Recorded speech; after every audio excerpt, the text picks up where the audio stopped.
Hai, welcome to Artokos. Dia merupakan wanita kebanggaan orang tuanya. Doris adalah wanita muda yang cantik dan sangat berprestasi. Keluarganya menggambarkan dia sebagai gadis yang berhati salju, lembut, dan suka menolong. Matanya sangat indah, merupakan gadis yang termasuk populer serta menjadi idola saat sekolah dulu dan juga kuliah. Dia menjadi cheerleader, sempat ikut pemilihan Ratu Kecantikan untuk daerah lokal di Fort Valley, Georgia, Amerika Serikat. Yang bikin orang terkagum yaitu tadi, dia datang dari keluarga yang kaya raya, cantik dan berprestasi namun enggak sombong. Sebelum kita lanjut, dukung channel ini dengan mencet tombol subscribe dan juga dinyalain notifikasinya supaya lain kali kalau misalnya saya upload sesuatu yang seru, kamu jadi orang pertama yang tahu. Beberapa temannya mendeskripsikan dirinya sebagai gadis yang gak suka pesta, malahan lebih suka dengan kegiatan pelayanan di gereja, lebih senang olahraga sama ayahnya dibandingin nongkrong sama teman-temannya saat weekend, dan lebih suka bikin kue bareng mama dan kakaknya yang bernama Lee Ann, dibandingin harus ke mall sama teman sebayanya. Jadi hidupnya termasuk lurus dan berasal dari keluarga yang kuat dalam ibadah.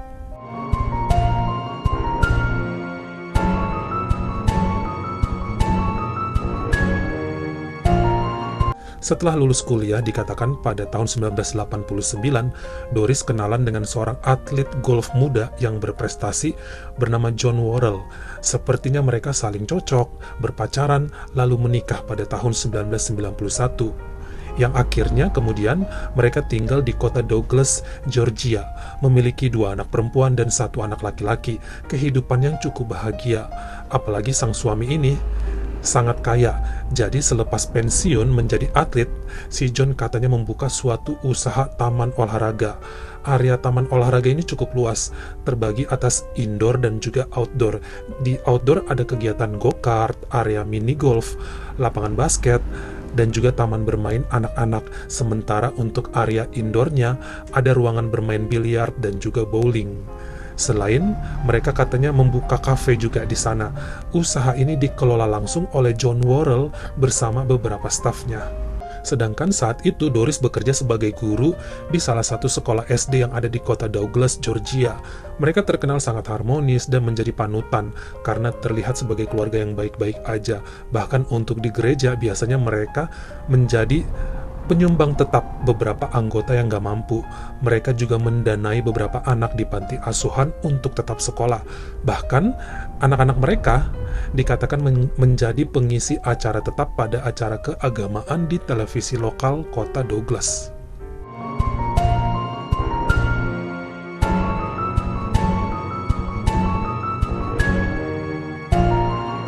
Pada suatu hari di bulan April 2002, saat mau ibadah ke gereja, keluarga Worrell ini datang duluan pagi-pagi dan melihat seorang gadis muda yang usianya 15 tahun. Namanya Paula Yarberry. Dia tunawisma, homeless, gelandangan, dan sedang tidur di dekat tangga pintu masuk gereja. Lalu dideketin sama Doris dan nanya-nanya beberapa hal. Waktu itu Paula yang bahasa Inggrisnya pas-pasan cerita bahwa dia berasal dari Venezuela, lalu dibawa sama agen yang katanya mau ngajak dia bekerja di pabrik di Amerika tanpa dokumen-dokumen yang jelas. Jadi dibawanya secara ilegal.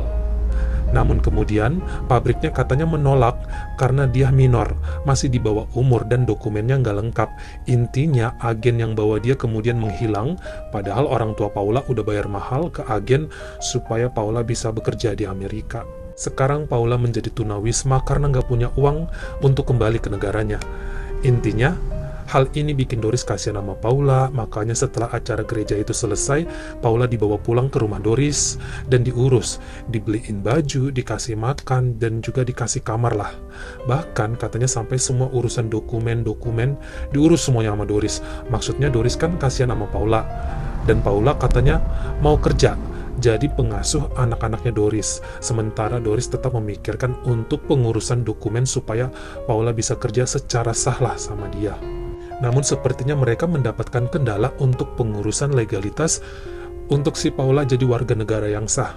Saya nggak tahu bagaimana prosedurnya, tapi Paula ini dokumennya sulit sekali dibuat. Hingga akhirnya dia bekerja sebagai pengasuh anak-anak Doris namun tanpa dokumen, dan Doris sudah menganggap bahwa Paula sebagai anaknya, bukan sekedar pengasuh tapi anak kandungnya. Bahkan katanya si Doris sampai bikin foto keluarga yang melibatkan Paula, ngaku-ngaku ke semua orang yang bertanya bahwa itu adalah anaknya. Bikin acara apa-apa selalu melibatkan Paula di dalamnya. Karena memang Doris ini baik banget dan berhati malaikat.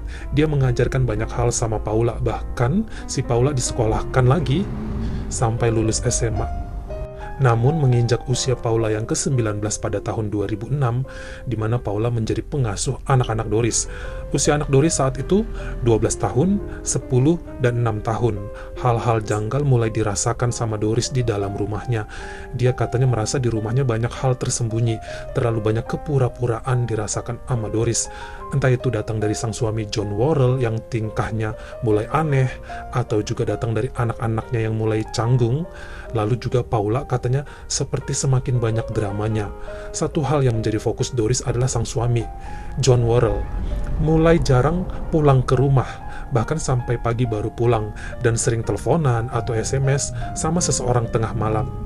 Sampai suatu ketika katanya Doris membuka HP suaminya dan mendapatkan SMS dari gadis-gadis muda yang menurut Doris dia, sang suami, telah berselingkuh. Bukan hanya 1 atau 2 gadis muda, tapi banyak, dan hal ini diceritakan Doris kepada sang kakak, Lee Ann, dan merasa bahwa mungkin sang suami adalah seorang pedofil atau punya selingkuhan gadis-gadis muda. That he was having affairs with younger girls. Your sister knew that he was having affairs with younger women? Yes.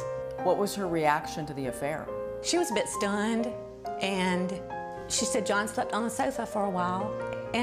Tapi sepertinya Doris nggak melabrak John. Mungkin dia masih mikirin anak-anaknya kalau mereka berantem atau bercerai. Dan sepertinya John sadar sang istri mulai tahu dia berselingkuh. Karena Doris merasa John mulai sering memasukkan obat tidur atau sesuatu ke minumannya menjelang tidur. Jadi Doris itu tiap malam akan sangat terlelap dan gak tahu apa yang dilakukan John tengah malam saat Doris tidur. Kenapa bisa begitu? Karena anak mereka yang paling kecil, yang cowok umur 6 tahun, pernah cerita katanya ke si Doris dalam keadaan takut bahwa sang ayah mereka beberapa kali berada di kamar Paula. Jadi anak yang terkecil ini sering mendapatkan ancaman dari Paula untuk tidak cerita ke siapa-siapa karena anak terkecil mereka ini diasuh sama Paula. Tapi mungkin Doris ini terlalu sibuk dan gak mau berprasangka buruk, hingga akhirnya dia datang ke dokter menanyakan apa mungkin di tubuhnya ditemukan obat tidur atau obat penenang karena dia merasa sangat terlelap kalau malam. Dan dokter menyatakan memang di tubuhnya Doris ada kandungan obat tidur, namun dalam dosis yang masih wajar. Padahal Doris mengaku nggak pernah mengkonsumsi sama sekali.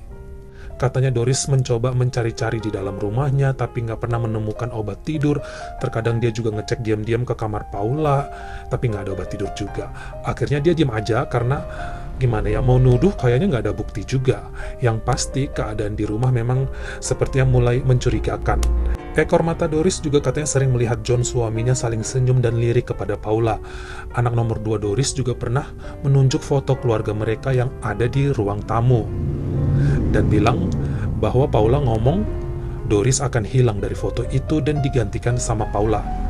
Yang tentu saja ini bikin Doris kaget dan cerita kepada kakaknya lagi, yaitu si Lee Ann.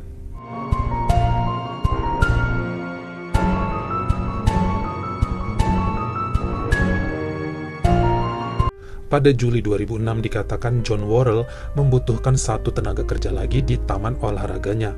Karena saat itu menganggap anak-anaknya udah cukup besar, maka John Worrell meminta Paula untuk ikut bekerja di taman olahraganya. Tentu saja hal ini membuat Doris menyetujuinya, tapi kelihatannya justru hal ini bikin Doris makin curiga. Saat taman olahraganya masih tutup di pagi hari, John dan Paula udah pergi dari rumah. Dan saat taman olahraganya udah tutup jam 5 sore, John dan Paula baru pulang ke rumah sekitar jam 12 malam. Sampai kemudian, September 2006, Doris melabrak John di kamar tidur mereka karena mencurigai John dan Paula punya hubungan gelap. Yang tentu aja hal ini dibantah ya sama si John. Tapi Doris mungkin udah terlalu emosi. Akhirnya meminta John supaya Paula mereka titipin aja di rumah saudara Doris yang lain, jangan tinggal di rumah mereka lagi, dan tidak bekerja juga di taman olahraga milik John. John bilang waktu itu oke, tapi kasih waktu seminggu lah, biar katanya John cari karyawan pengganti. Hal ini langsung diceritakan lagi Doris kepada kakaknya, Leanne. 2 hari kemudian, tepatnya 20 September 2006, dikatakan John dan Paula mengajak Doris untuk ikut bantu bersih-bersih di taman bermain, bagian indoornya, area biliar. Doris mikirnya mungkin Paula dan John mau nunjukin bahwa mereka sebenarnya nggak punya hubungan apa-apa, jadi ngajak Doris ke sana. Karena si Doris orangnya selalu positif, akhirnya dia mau ikut. Sekitar jam 8.30 pagi, si John katanya permisi keluar sebentar mau ke hardware, beli beberapa perkakas, sementara karyawan lainnya belum pada muncul. Tinggallah Doris dan Paula di area biliar dan bersih-bersih. Tiba-tiba pintu belakang area biliar katanya diketok sama seseorang, lalu Doris bangun membukakan pintu. Dan Paula yang masih dalam ruangan biliar katanya tiba-tiba mendengar suara tembakan 1 kali. Paula lari melihat ke pintu belakang, dan ternyata di sana tubuh Doris dikatakan tergeletak tak bernyawa di atas genangan darahnya sendiri dengan luka tembak di kepalanya. Sekitar jam 9 pagi, polisi mendapatkan telepon dari John Worrell minta pertolongan karena ada orang yang menembak istrinya. Sesaat polisi datang ke taman olahraga milik John, lalu melihat John yang sedang menangis terduduk di tanah. Sementara sebagian polisi katanya melihat Paula di dalam got besar yang kering, sedang sembunyi dan juga ketakutan sambil menangis karena mengira sang pembunuh masih akan datang kali ya. Sampai akhirnya si Paula digendong sama polisi masuk ke dalam ambulans. Dan yang paling tragis adalah tubuh Doris di pintu belakang area biliar. Kepalanya hancur seperti ditembak dari jarak dekat, walaupun hanya 1 kali tembakan. Darahnya muncrat kemana-mana, dan setelah diselidiki polisi tidak menemukan DNA dan sidik jari orang asing di sekitar situ. Kemungkinan si pelaku pakai sarung tangan. CCTV taman juga belum diaktifkan katanya pagi itu, dan tidak ada barang-barang yang hilang jika memang motifnya adalah perampokan. Lalu, siapa sebenarnya yang membunuh Doris? Apa motifnya jika bukan perampokan?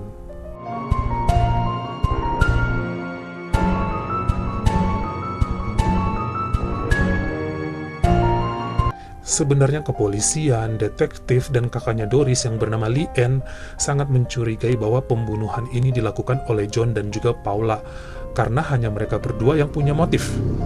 Karena ketahuan selingkuh oleh Doris.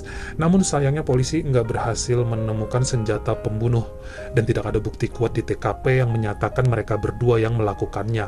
Walaupun katanya anak-anak Doris diwawancarai, mereka seperti memberikan keterangan yang ngambang. Hal ini yang kemudian membuat kakaknya Doris, yaitu Leanne, terus menyerukan keadilan atas pembunuhan Doris.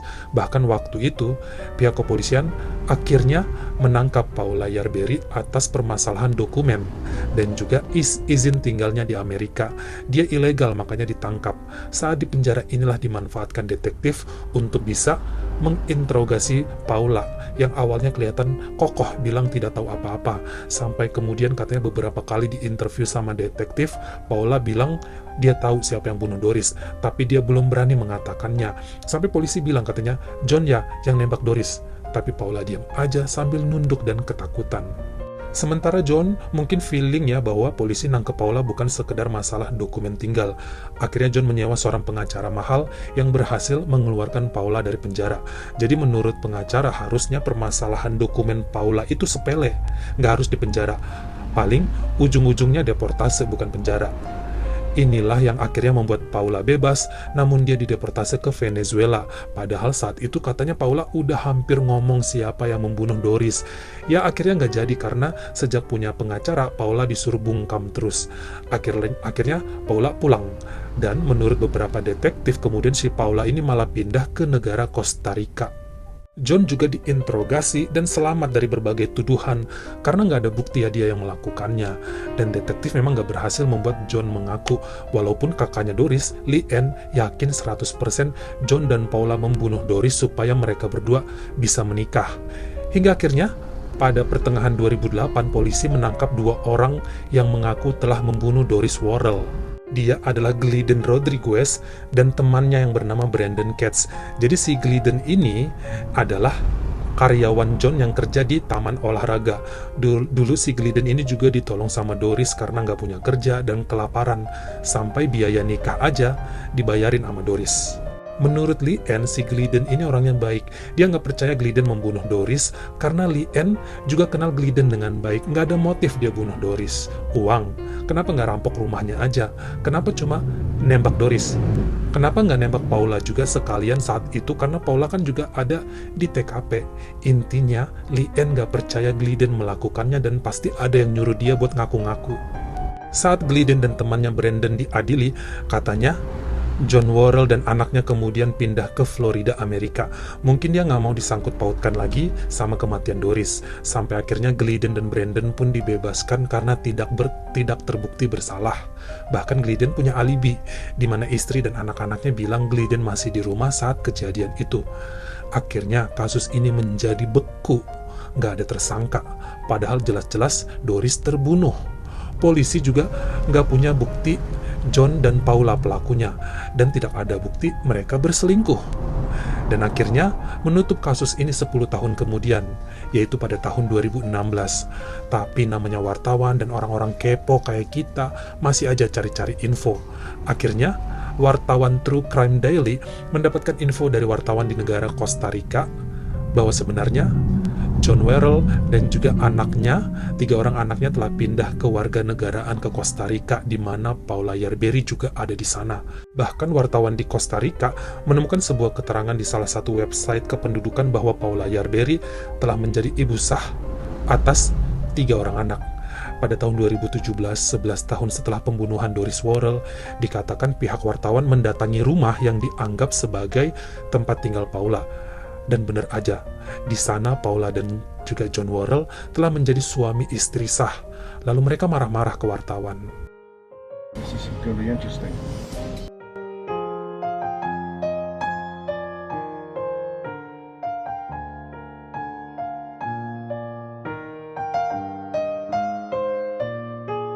All right, it looks like they're coming our way, the both of them. You know, he's coming here. Hold on, she's going in her pocket. Tranquilo. We're from the TV show, Bob Watch Daily. Hey, John.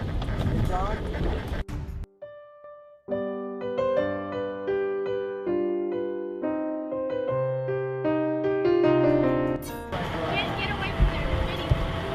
Stay away from us. I want to call an attorney right now. Get away from us. I'm telling you right now. I'm calling the police and I'm calling an attorney. Get away from me. We're doing a cold case, John. Murder of the wife.